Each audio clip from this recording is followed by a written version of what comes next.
Okay, salamat po sa Panginoon sa magandang awit ng choir.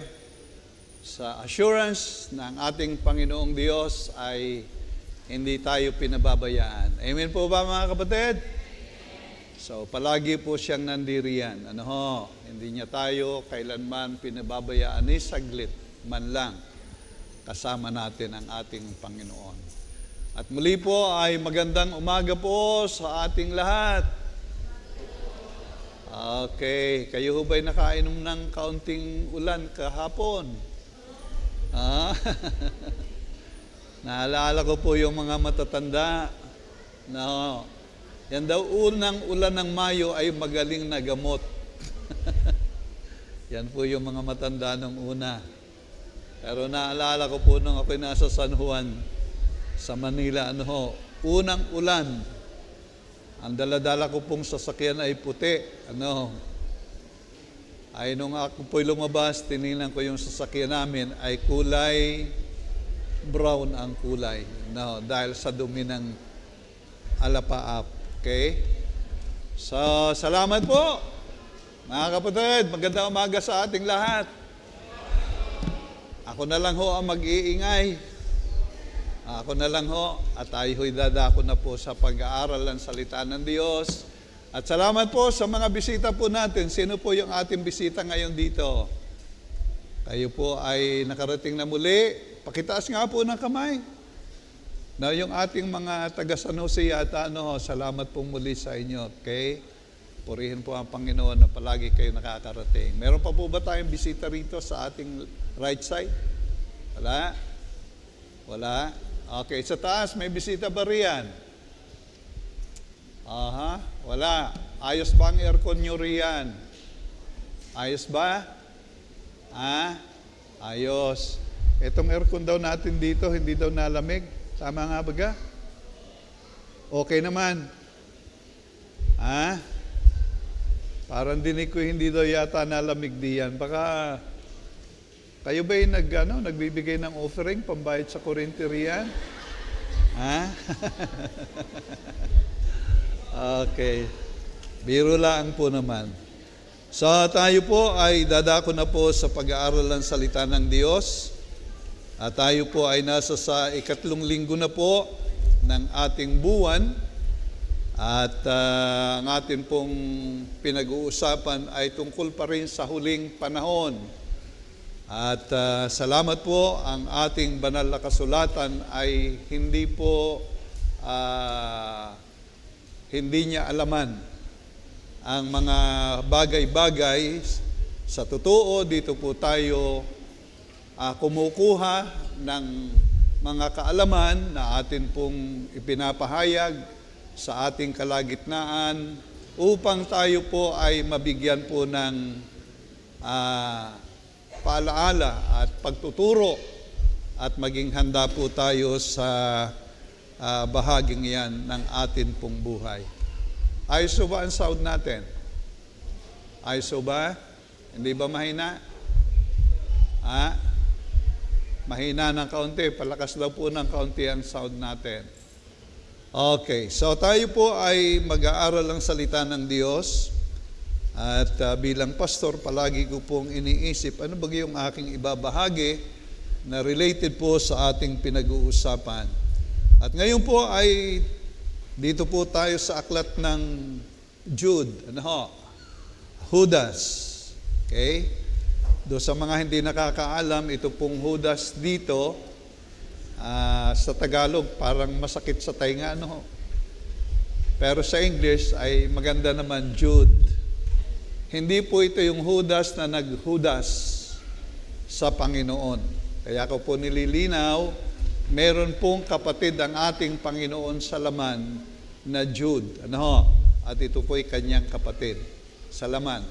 Sa hindi po nakakaalam do sa ating kinagis ng relihiyon, ang alam nila ay si Mary ay nanatiling virgin hanggang sa nawala sa lupang ito. Pero si Mary po ay nagkaanak ng anim pang mga anak. Approximately ay mga ganyan ang bilang.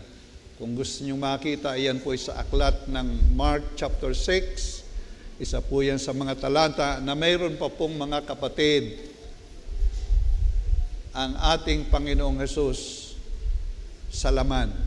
So siya ang panganay. Of course, ipinanganak ang Panginoong Hesus na virgin, pero pagkatapos po noon, sa Matthew chapter 1, makikita po ninyo na nagkaanak na po siya kay Jose at siguro po mga 5 pa o hindi natin sure kung ilan pa ang naging anak. Kaya po si Mary ay hindi po na natiling birhen. Siya po ay nagkaroon ng maraming anak. Doon po sa hindi nakakaalam ng istorya ngayon. Kaya atin pong nililinaw para sa ganun ay alam natin ang itinuturo ng salita ng Diyos. So, ngayon po naman ay babasahin nga po natin ang isang kapitulo lang po ito. Babasahin po natin ang verses 1 to 4 and then 17 to verse 23. Actually, ang ating coverage ng pag-aaral ay the whole chapter.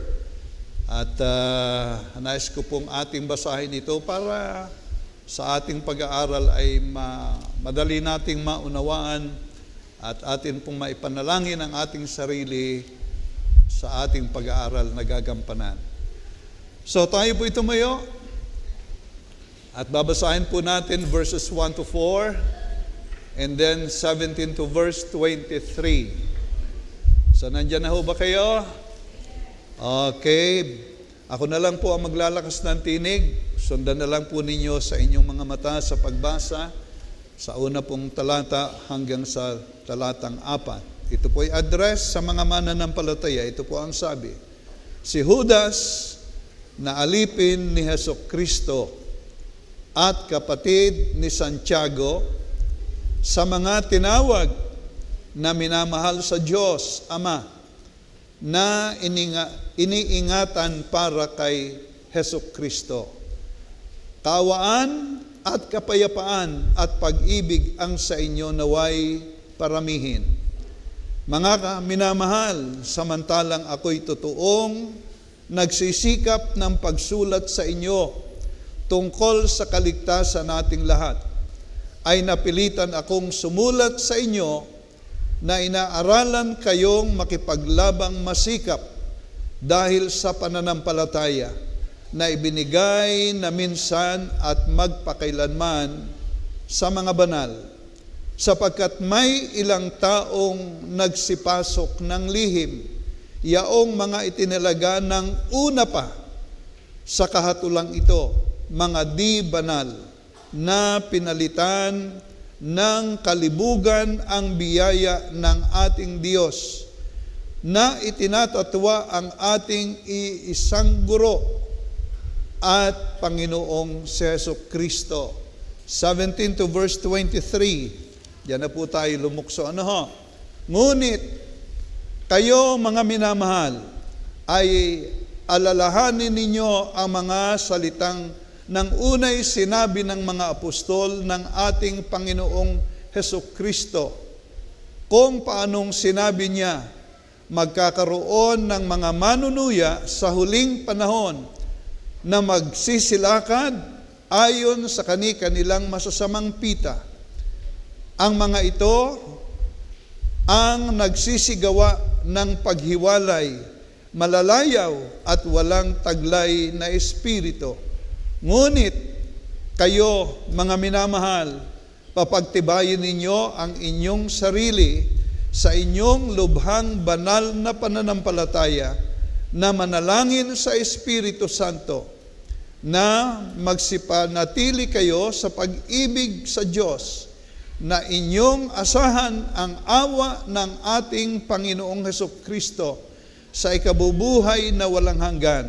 At ang ibang nag-aalinlangan ay inyong kahabagan, at ang iba'y inyong iligtas na agawin ninyo sa apoy, at ang iba'y inyong kahabagan na may takot, na inyong kapuutan pati ng damit na nadungisan ng laman.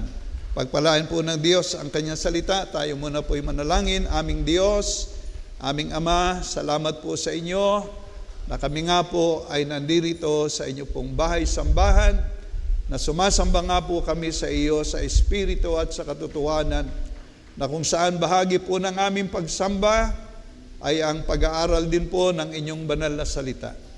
At Lord, ang amin pong dalangin sa inyo, kami po inyong sasamahan sa pag-aaral na ito. Kayo po, O Diyos, ang hihipo ng aming mga puso. Kayo ang magbubukas ng aming diwa upang mapagpala kami ng inyong salita.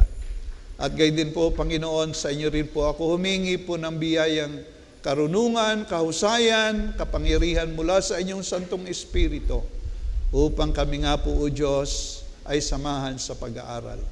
O Diyos, ito po'y dalangin po naming may pagpapasalamat sa iyo at inihingi po ang lahat sa iyo sa dakilang pangalan ng Panginoong Hesus. Amen at amen. Tayo po'y magsiupo.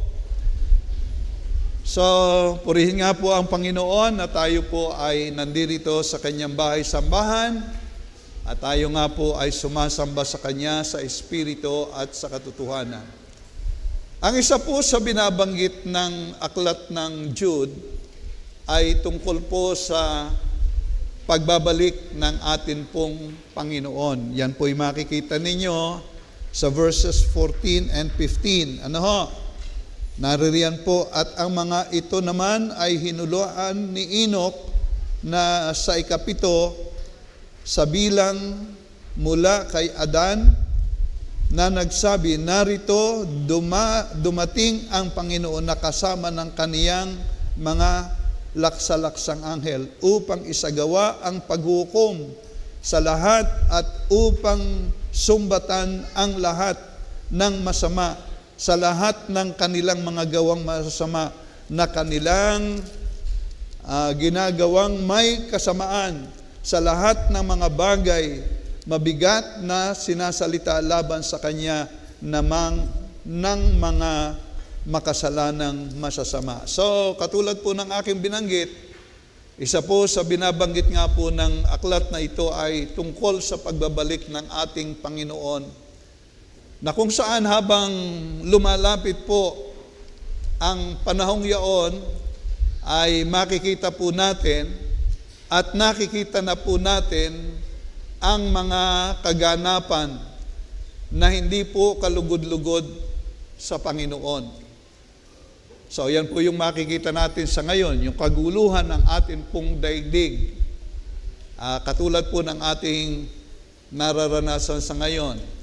Gayunman ay binabanggit din po sa aklat ang paggawa at paglala ng kasamaan na kung saan ang mga mananampalataya ay sisikaping sirain sa pananampalataya at guluhin ang kanyang iglesia.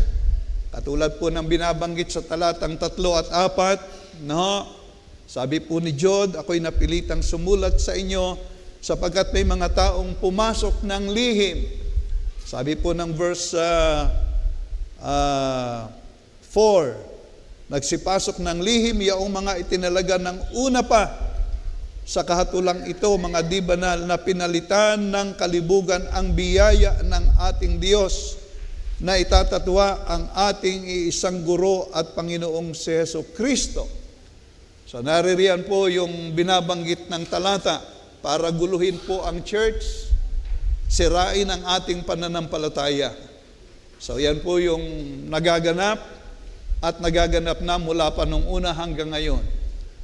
Gayun din po naman ay ating makikita ang pagkilos ng ating Diyos laban sa mga manggagawa ng kalikuan, na dito po sa ating aklat ay sabi po'y kanyang lilipuling tulad ng ginawa niya sa Sodoma at Gomora. Diyan po sa ating talata, makikita po niyo riyan, yung Sodoma at Gomora po ay ginunaw ng atin pong Panginoon. Sa verse 7, naririyan po ang Sodoma at Gomora. At gayon din po yung mga anghel na nagkasala ay inilagay po ng Diyos doon sa kulungan. Sabi nga po, na bottomless pit, at kung kailan po sila pakakawalan, yan po sa aklat ng Revelation ay binabanggit na sila po ay mandadaya pa rin sa mga taong kanila pong mararatngan sa buhay na ito.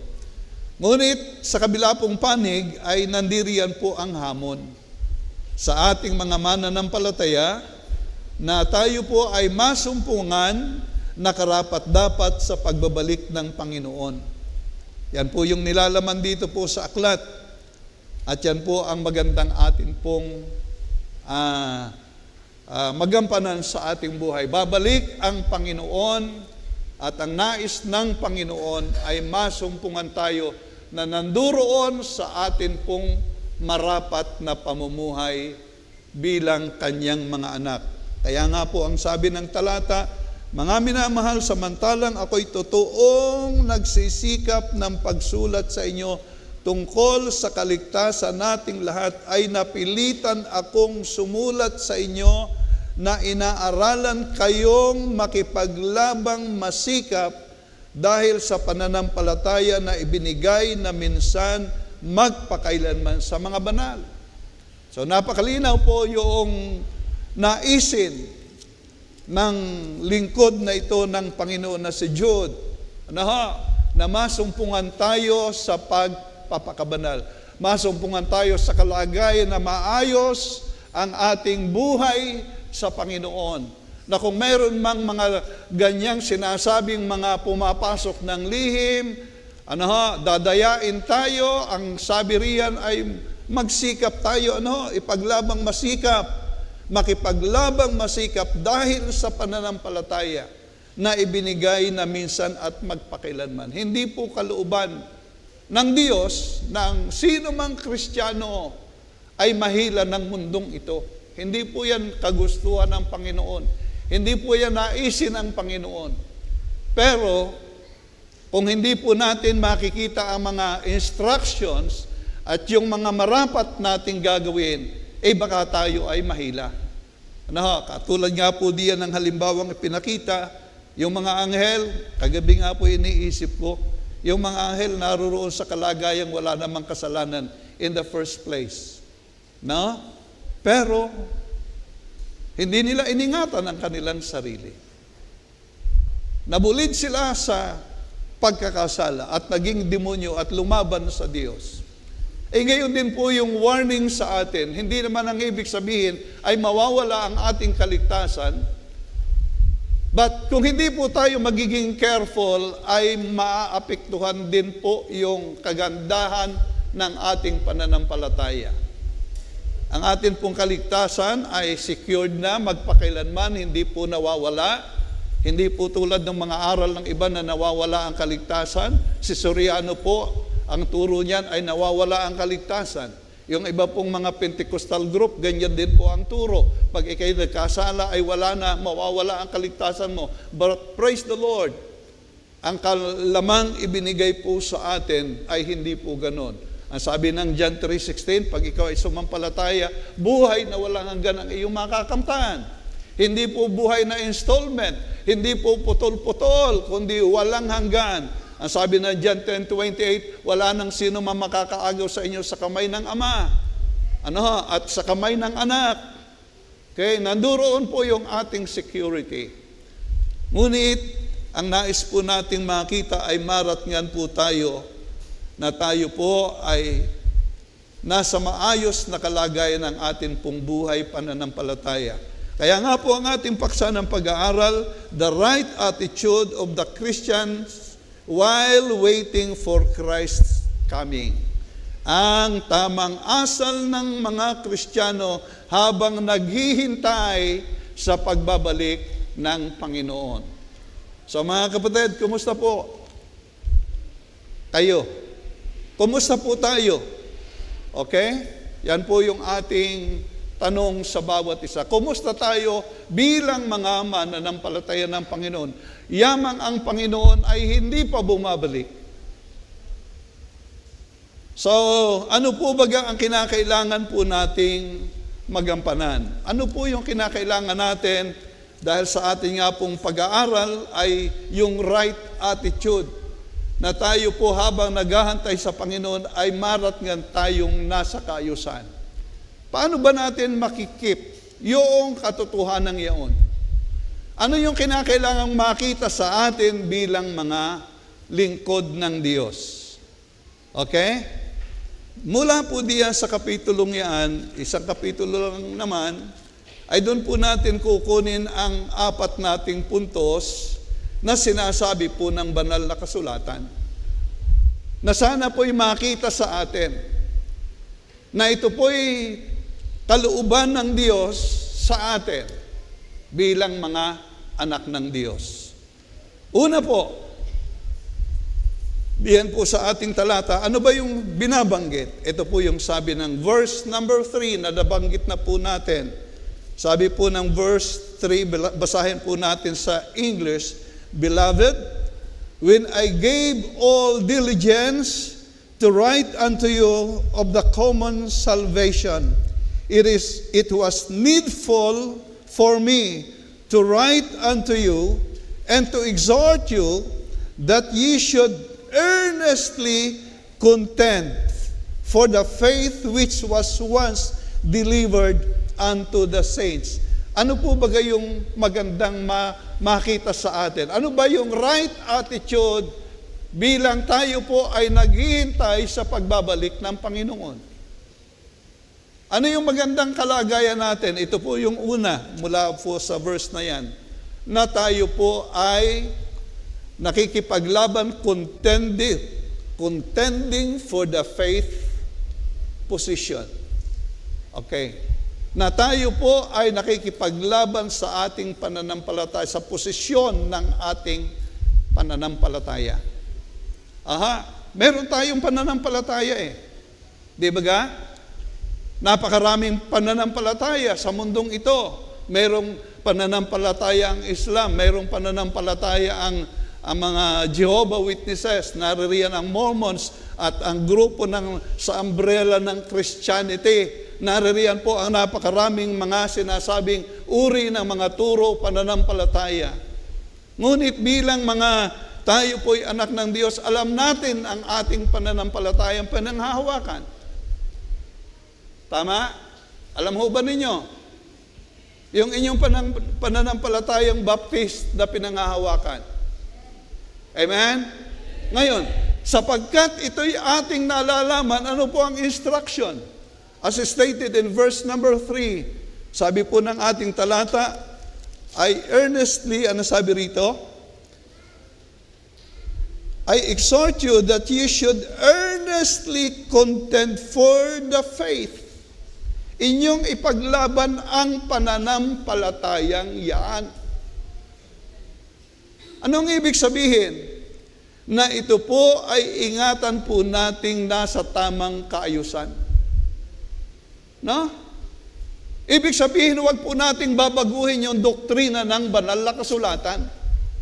Na hindi porke yan ay kaibigan mo o sino mang kakilala mo dahil nahihiya ka sa kanya ay iyong isasakripisyo or iyong i-compromise ang teaching ng Bible. Anong alam natin sa salvation? It is 100% grace of God. Amen? Ephesians 2:8, for by grace are ye saved through faith, and that not of yourselves, it's the gift of God, not of works, lest any man should boast. Naalala ko po yung Bible study doon sa Balite. Naalala niyo yun?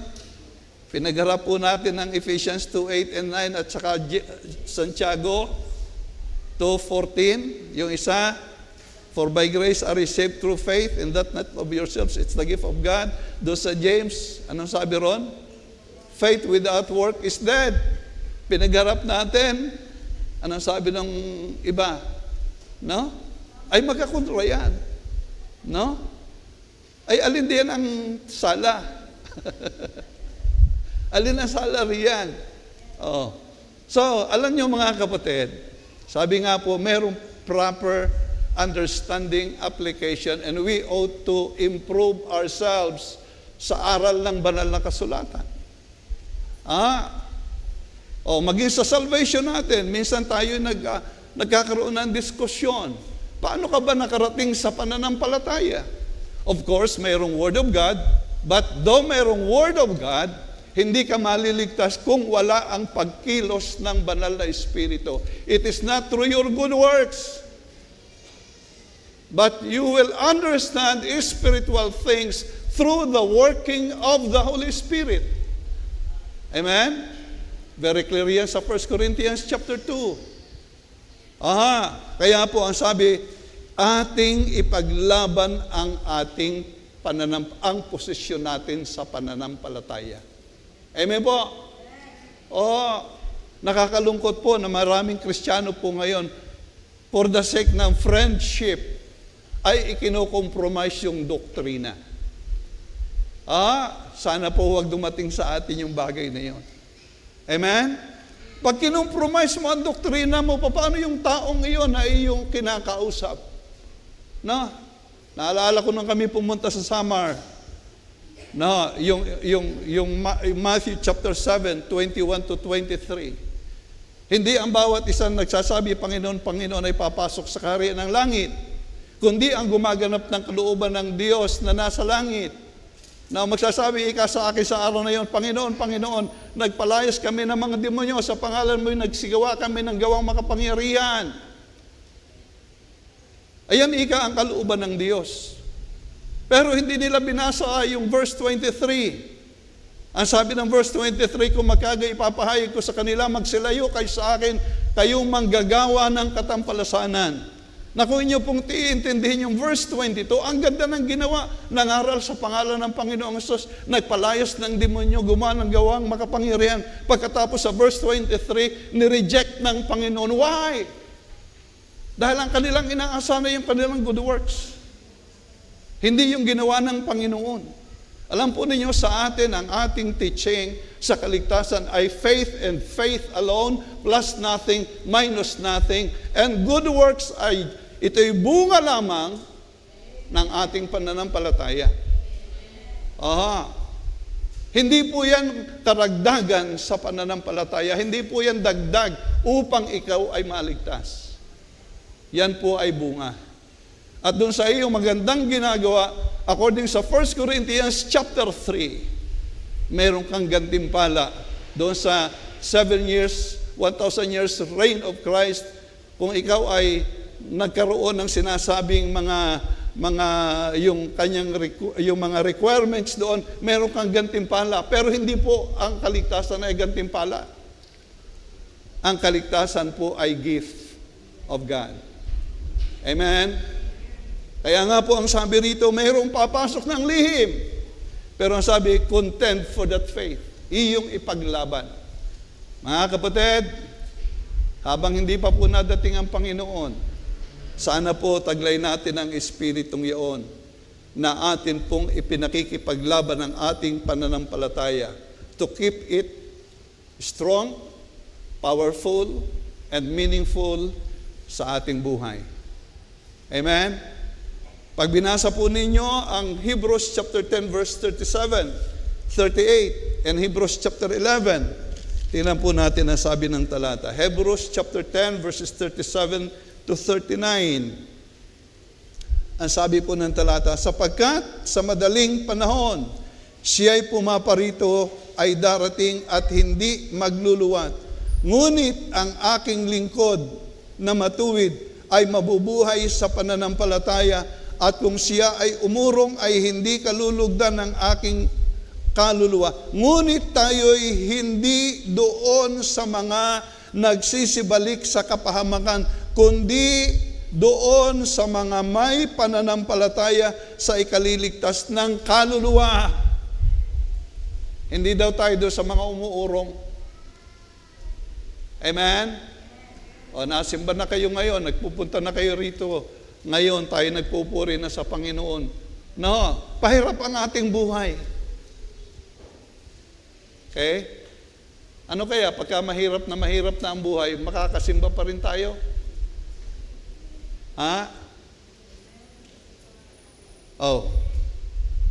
Tayo kay paparito pa para tayo magpuri sa Diyos. Ay ang idea po ng contention, ang ibig sabihin nun, ipaglalaban natin, hindi natin isasakripisyo ang Panginoon. Panginoon, diyan ka na muna ha. At ako'y dini muna. Yun po yung idea. ipaglaban mo. Yung pananampalataya mo, itayo mo, sapagkat yaan ay mahalaga. Huwag mong i-compromise sapagkat pag iyong ikinompromiso, ang mga tao ay hindi na makakaabot sa katotohanan. Kaya nga po, ang chapter 11 ng Hebrews, ang ganda ng kapitulong ito, ano ho? Ang sabi ron, faith is the substance of faith. Faith is the substance of things so far, the evidence of things not seen. And then, yung mga verses na susunod, binanggit na rin yung mga taong pinanghawakan ng pananampalataya. Though napakaraming mga bagay na nangyayari, but they remain faithful, holding and upholding their faith in God. Amen? Aha. Amen po ba, mga kapatid? So, yan po, alam natin, hindi magiging maganda ang mundong ito. Pero, ang instruction ay atin pong panghawakang matuwid, matibay ang ating pananampalataya. That is our first point. Second point, ano pa po yung kinakailangan? Magandang asal, right attitude, bilang ang Panginoon po ay babalik. Verses 20 and 21. Nandun na po tayo. Ano ha? Nakuha lang po tayo ng talatang ating nais maipaabot sa atin. Ito po yung sabi ni Jude sa mga mananampalataya. Doon sa verse 1, ano ho? Sa mga mananampalataya, sa kanilang mayroong pananampalatayang higit pa sa ginto, ang sabi po ng verses 20 and 21, ito po ang sabi. Ngunit kayo, mga minamahal, papagtibayin ninyo ang inyong sarili. Papagtibayin ninyo ang inyong sarili sa inyong lubhang banal na pananampalataya na manalangin sa Espiritu Santo. But ye be steadfast, building up yourselves on your most holy faith, praying in the Holy Ghost. Number 2, napuntos natin, continuing in holiness intention. Continuing in holiness intention. Na pagpapatuloy sa may pagnanais na kabanalan. Pagpapatuloy sa may kabanalang pagnanais. Yan po yung nasa lupa tayo, naririyan ang mundo, naririyan ang tukso ng mundo. No? Anong instruction? Bilang tayo ay mananampalataya, kaganda nung talata, dyan sa verse 20, meron tayong pananampalatayang hindi kung ano-ano lang. Sabi rito, most holy faith. No? Holy faith. Ngayon, kung holy faith yan, we also should embrace that faith and ourselves in holiness. Amen po? Dapat niyayakap din po natin sa kabanalan ng ating buhay. Hindi yung Kristiyano ka lang pag-araw ng Linggo at pag-araw ng Lunes hanggang Sabado ay disco. Na? So yun po yung sinasabi ni Jude. Tayo'y mga anak ng Diyos, ay manatili tayo sa kabanalan. Naririyan ang tukso, katulad nga po doon sa Sodoma at Gomorrah, na sila po ay nagpakabuyo sa estranged flesh. Akin tinanong po yan sa ating tanungan, ano ba yung estranged flesh na yan? Ay nanduroon po yung ideyang may pakikipag-ugnayan maging doon sa mga angels. So hindi naman tayo dogmatic sa mga ganyan. Pero ganun po, sila ay nagpakabuyo sa laman. Yes, maraming kahirapang darating sa mundong ito. Paano tayo mabubuhay? Ang instruction, we ought to embrace holiness in our life. Amen po? Alam po nyo, nakakalungkot po. Nung ako'y napunta pa sa Amerika, doon po sa mga simbahan doon, naka-spaghetti na lang sa loob ng simbahan. No, may awit diyan, spaghetti pababa, ano? Hindi ko na alam yun, hindi ko na iniintindi. Ano? Sana tayo po mga mananampalataya, no, kung banal ang Diyos, ipakita nating banal din tayo. Amen? Kung banal yung ating pananampalataya, makita rin ang kabanalan sa ating buhay. Makita sa ating tindig, no? Hindi pahapay-hapay. Makita sa ating amoy, makita sa ating suot, na hindi yung uso sa mundo. Nung kailan, nung una, yung mga may artistang hinahangaan. No? Inilagay din na yung puyod din sa tagiliran, itinali na rin ng isa, yung kanyang buhok din. Nagpakulay ng buhok, nagpakulay na rin din. No? Oh. Ay dapat tayo lumagay doon sa ayos. Amen po? Oh. Doon tayo lumagay sa nakikita yung holiness. Hindi yung worldliness. Ano mga kapatid? Kayo ba'y pagka nag-iisay, ano ang hitsura ninyo? Wala naman si pastor, wala naman si kuya. O pag ikay nasa SM, anong hitsura mo roon? Brother Mar, pagka ikay nasa labas, anong hitsura mo? Hitsura ng Kristiyano, dapat, yun po. Oo. Mga young people, ano? Patiwahin ang buhok. No? Umarap kayo sa salamin. At saka magsuklay din kayo. Yung nauusong hindi nagsusuklay. No? Pati mga babae doon sa UK, gulong-gulo ng buhok. Ay style nila yun. Pagkatapos Kristiyano ka, gayon din ang hitsura mo. Amen po. Ay kung wala ng buhok na masusuklay, walang problema, ano. Talaga wala kang magagawa ron. Pero ang atin pong nakikita rito sa ating talata, ang advice po sa atin ng ating binasang talata, ang sabi po ay atin pong pagsikapan.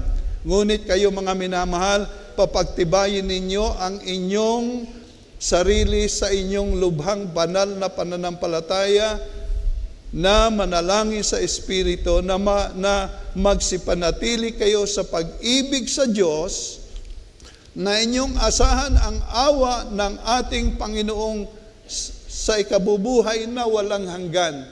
Abiding up, by building up our faith, by praying in the Holy Spirit, okay? By abiding in the love of God and mercy of God.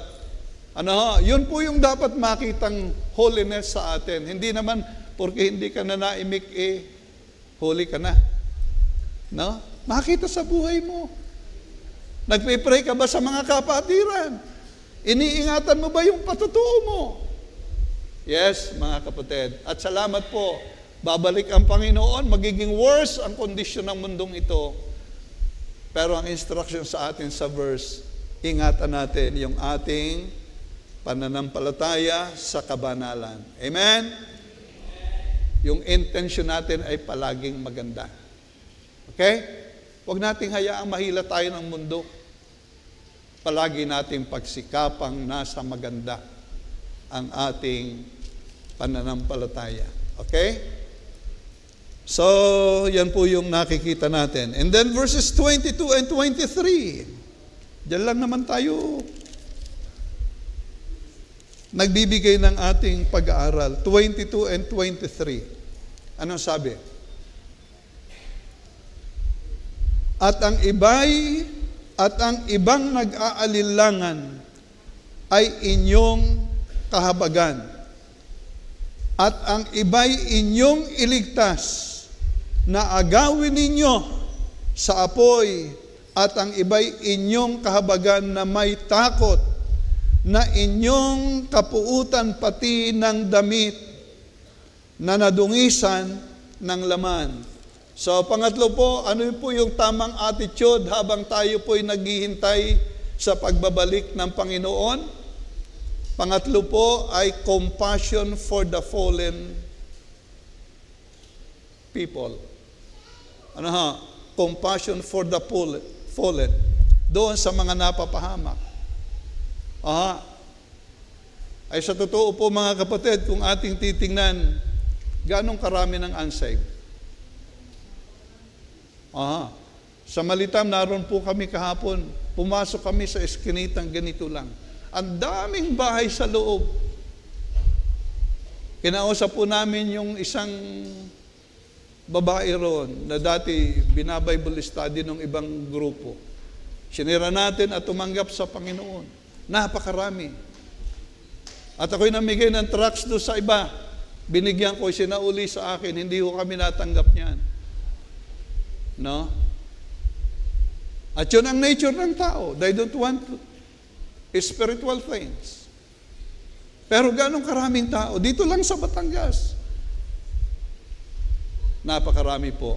Pero ang sabi po ng ating talata, ang ibang nag-aalinlangan ay inyong kahabagan. While waiting for the second coming of the Lord Jesus Christ, we ought to feel that kind of feeling. Compassion. Meron ba tayong compassion?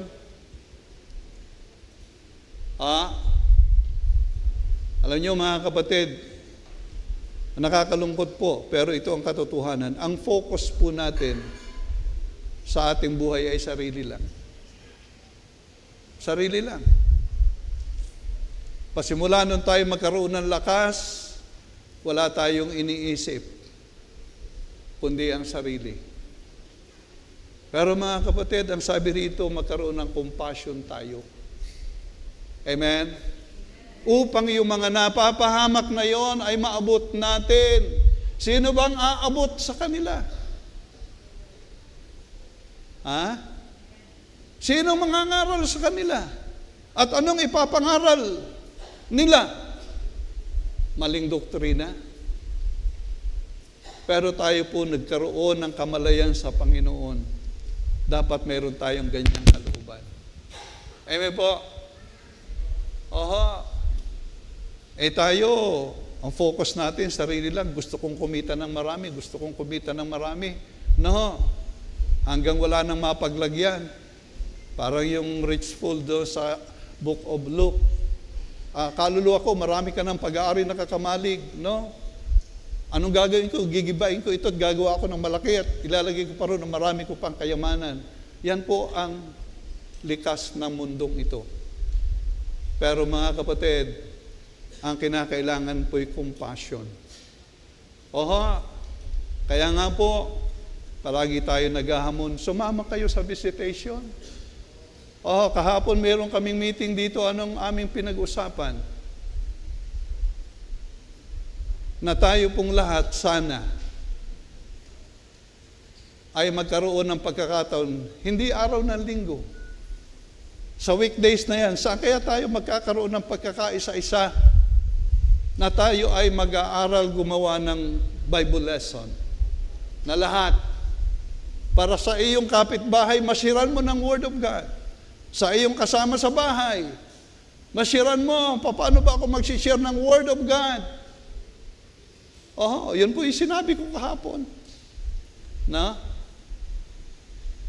And I hope kayo po na may merong kagustuhang maligtas ang inyong mahal sa buhay.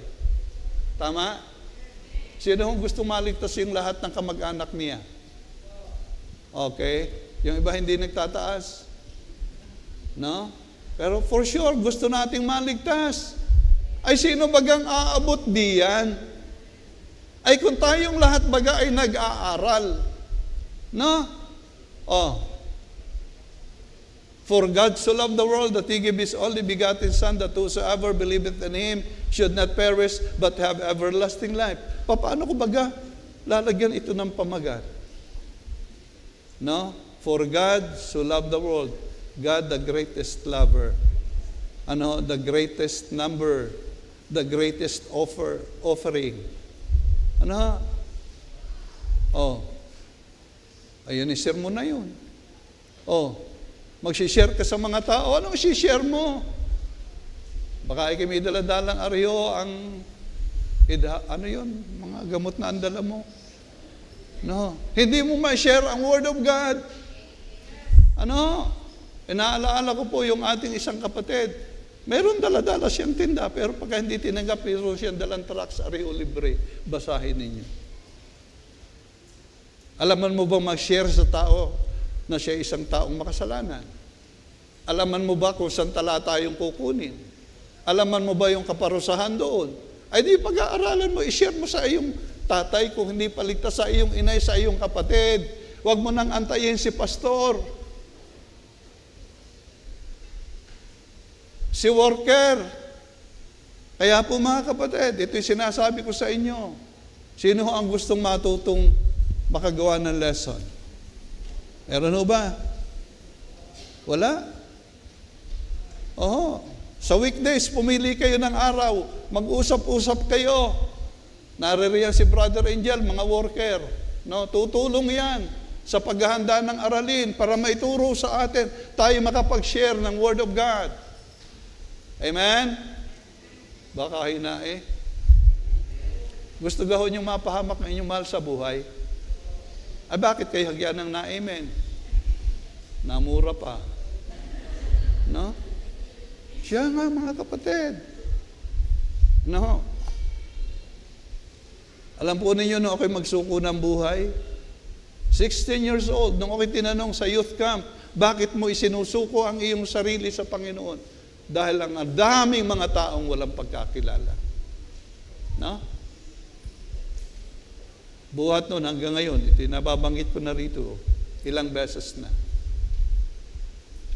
Dahil ng kaluluwa. Meron ho ba tayong burden sa kaluluwa ng mga tao? Mga young people, mag-aaral kayo, magtatapos kayo, anong inyong talagang highest objective ng buhay? To earn money? Pleasure? Worldly honor? Or soul ng mga katao? Yan po inyong bulayin niyan. Inyong bulayin niyan sa inyong sarili. Malalakas pa kayo. Na? At mayroon pa tayong natitirang kaunting panahon. O kung ako'y mag-aaral, ako sa school, mag-share ako ng Word of God. Amen? Oo, magagawa natin yun. At yan po ang sinasabi ng Jude. Ang iba'y inyong, ano sabi ng ating talata? No?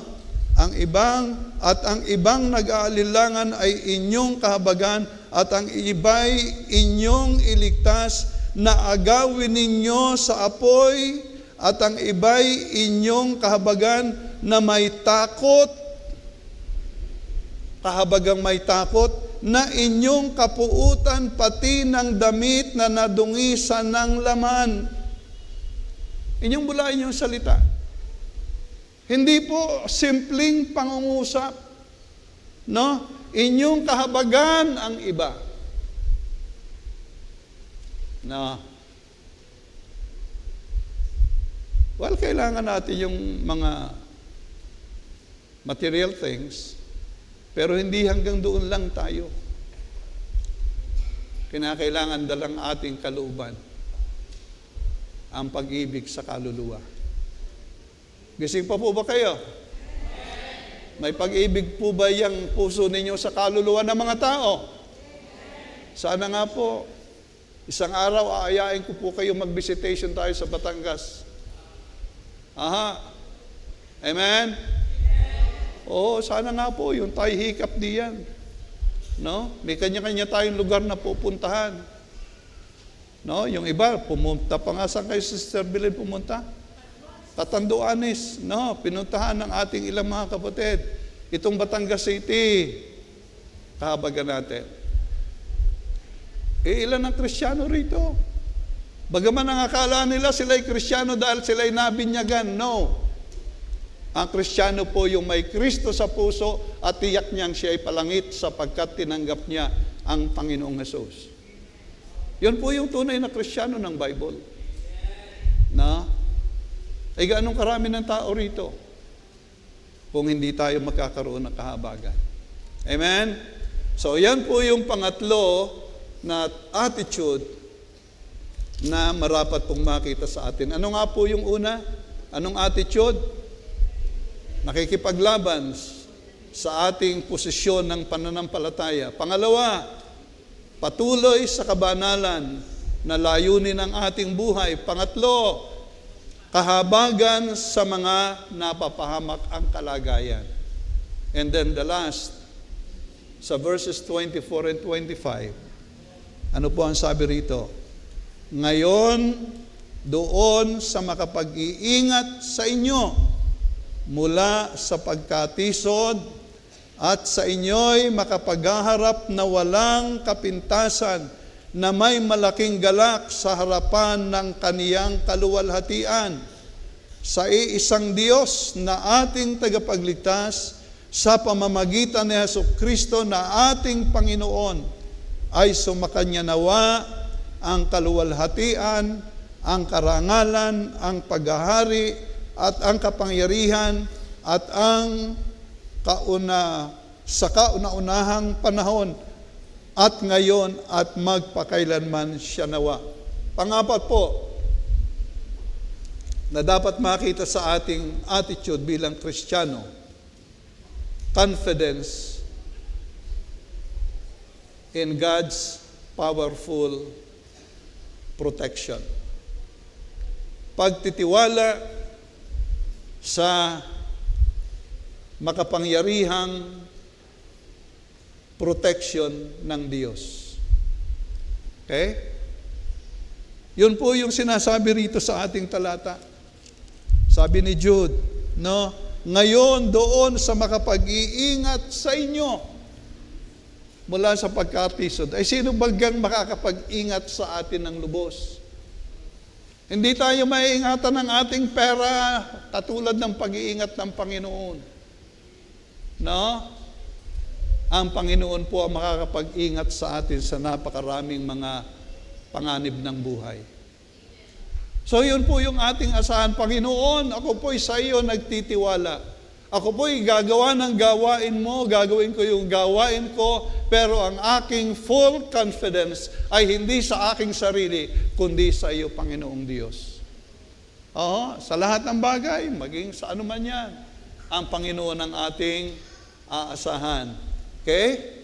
So alam po natin ang ating Panginoon ay taglay po niya ang lahat ng kakayanan. Siya po ay possessed ng lahat ng kapasidad ayon sa sinasabi ng verse 24. At siya rin po ang nagtataglay ng kapangyarihan at kaluwalhatian. No? Nasa Kanya po ang lahat ng yan. At siya po ang ating Diyos na maaasahan. Ano man ang sitwasyon ng ating buhay. Ano po ang sabi ng Isaiah 41 verse 10? Ito yung palaging nire-recite ni Sister Glo. No?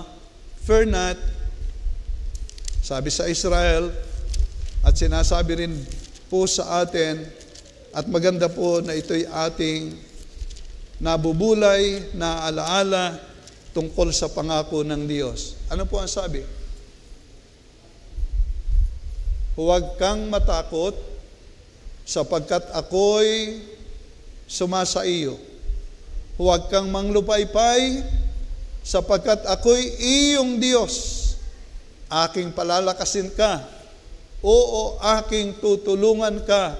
Oo, aking aalalayan ka ng kanang kamay ng aking katuwiran.